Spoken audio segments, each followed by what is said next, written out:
Hello guys, இன்னைக்கு 1 kg mutton biryani தான் பண்ண போறோம். பிரியாணி பாசுமதி ரைஸ்ல வட்டி தம் பிரியாணி பண்ண போறோம், ப்ராப்பர் சென்னை ஸ்டைல்ல. இப்போ வந்து பாத்தீங்கன்னா ஒரு 5 வெங்காயம், பெரிய வெங்காயம் ஸ்லைஸ் ஸ்லைஸா இந்த மாதிரி கட் பண்ணி போட்டிருக்கேன். ஒரு 200 ml எண்ணெய் ஊற்றிருக்கிறேன்.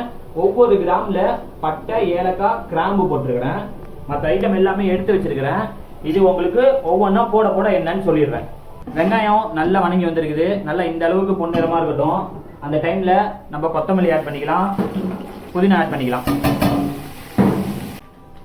சக்தி மிளகாத்தூள் 1 டேபிள் ஸ்பூன் ஆட் பண்ணிக்கிறேன். இஞ்சி 100 கிராம், பூண்டு 50 கிராம், மிளகாத்தூளோட ராஸ்மல் போனதுக்கு அப்புறமா ஆட் பண்ணிக்கோங்க. 200 ml தயிர் ஆட் பண்ணிக்கிறேன். 3 பச்சை மிளகாய் எடுத்து வச்சிருக்கேன். 3 பச்சை மிளகாவும் போட்டுக்கலாம். கையோட ஒரு 5 தக்காளி கட் பண்ணி வச்சிருக்கேன். 5 தக்காளி சேர்த்துக்கோங்க. உப்பு இந்த மாதிரி ஒரு 5 விரலுக்கு அடங்குற மாதிரி எடுத்துக்கோங்க. பத்தலைன்னா செக் பண்ணி பார்த்துட்டு போட்டுக்கலாம். மட்டன் வந்து 1 கிலோ மட்டனு. பீஸ் வந்து ஒவ்வொன்று பார்த்தீங்கன்னா 70 கிராம் 80 கிராம் பீஸு. நல்ல பெரிய பெரிய பீஸாக கட் பண்ணி எடுத்துக்கோங்க. அதுதான் பிரியாணிக்கு சரியா இருக்கும்.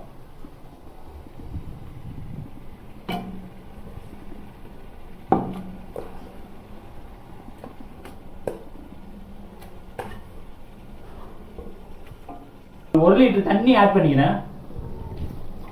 தண்ணி ஊற்றினதுமே நீங்கள் ஒரு 2 நிமிஷம் ஃபாஸ்ட்லேயே வச்சு தட்ட முடிக்கங்க.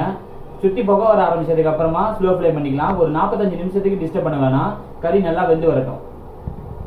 1 kg அரிசி நல்ல சுடு தண்ணி கொதிச்சதுக்கு அப்புறமா போட்டிருக்கேன். ஒரு 2 நிமிஷம் பாருங்க. ஒரு 2 நிமிஷத்துல இந்த அரிசியை வடிச்சிடலாம். சாப்பாடை நல்லா வடிச்சு எடுத்துட்டு வந்திருக்கிறேன். டபரால சென்டரா கொட்டிக்கலாம்.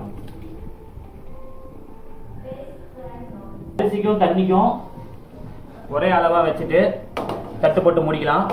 தம் போட்டுக்கலாம். ஃபர்ஸ்ட் ஃபாஸ்ட்ல வைக்கிறேன். சுற்றி லைட்டா போக ஆரம்பிச்சதுக்கு அப்புறம் ஸ்லோ ஃப்ளேம் பண்ணிக்கலாம். ஒரு 20 நிமிஷம் டிஸ்டர்ப் பண்ண வேணாம். கடைசியா எடுத்தா எல்லாமே சரியா இருக்கும். பாத்திரலாம். தம்மு போட்டு 20 நிமிஷம் ஆச்சு.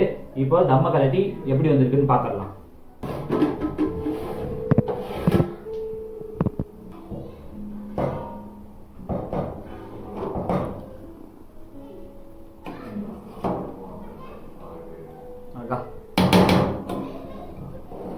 தண்ணி சுத்தமாகவே இல்லை. கீழே எங்கேயுமே தண்ணி இல்லை, கரண்டி இல்லை. நல்ல தம்மை வந்திருக்கு.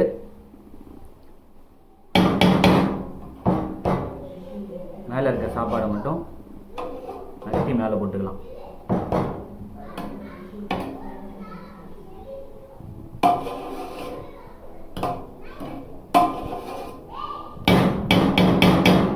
இப்போ டேஸ்ட் எப்படி இருக்குன்னு பார்த்துக்கலாம். ஒரு கறி ஒன்று எடுத்து வைக்கிறேன்.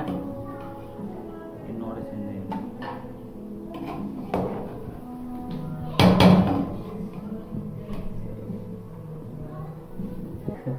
நல்ல சுட வந்திருக்கு. கை வைக்கவே முடியல என்னால, தம்ல இருந்து எடுத்தனால. சாப்பிட்டு பார்த்துட்டு எப்படி இருக்குன்னு பார்க்கலாம். பிரியாணி நல்லா வந்திருக்கு. கறி பாருங்க, தொட்டும் போதே நல்லா உங்களுக்கு பீஸ் பீஸா உடையுது. நல்லா வந்திருக்கு கறியும். கறியோட சாப்பாடையும் வச்சு சாப்பிட்டு பார்த்தாங்க. அவ்வளவுதாங்க. மறக்காம ட்ரை பண்ணுங்க, லைக் பண்ணுங்க.